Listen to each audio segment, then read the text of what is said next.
Hi, I'm David. Let's look back at this problem.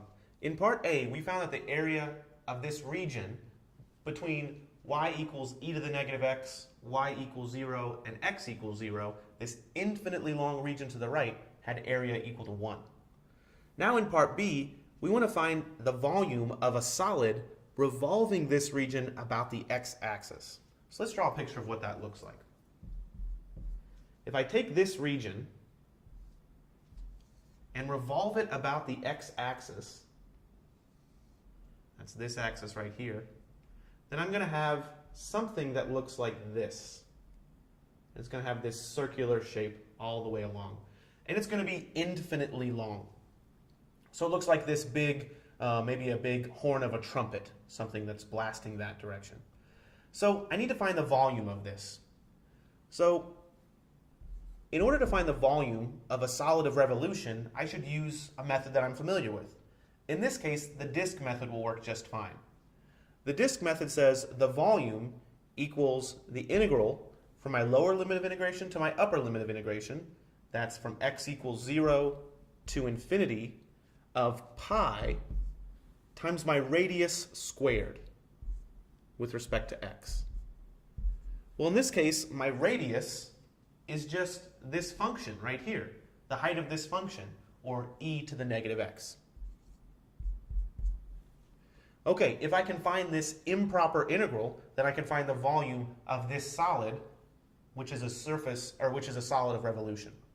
Okay, so first of all, since it's improper, I'll rewrite it as the limit as a approaches infinity of the integral from 0 to a of pi times, well, I can rewrite e to the negative x squared as e to the negative 2x dx.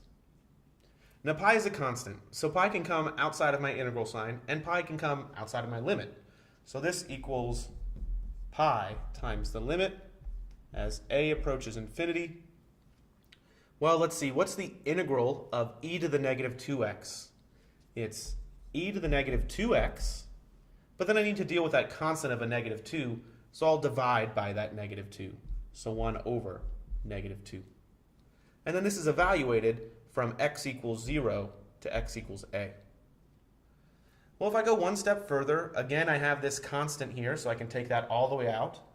So I've got a negative pi over 2 times the limit as a approaches infinity of, well, let's see. If I plug in an a, I have e to the negative 2a.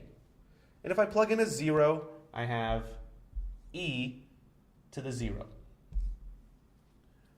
Well, as x approaches infinity, e to the negative 2a, that negative 2a is going to negative infinity.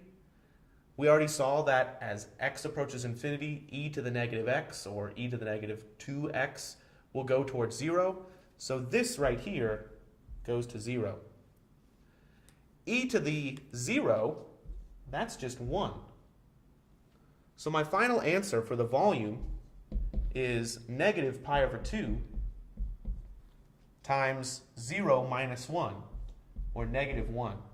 So that volume is pi over 2. So the volume of this infinitely long solid is pi over 2. Okay, now that we've completed parts A and B, in part C, we're going to find the volume of the solid where this area is revolved about the y-axis. But I'm going to erase this work, and that'll be in the next video.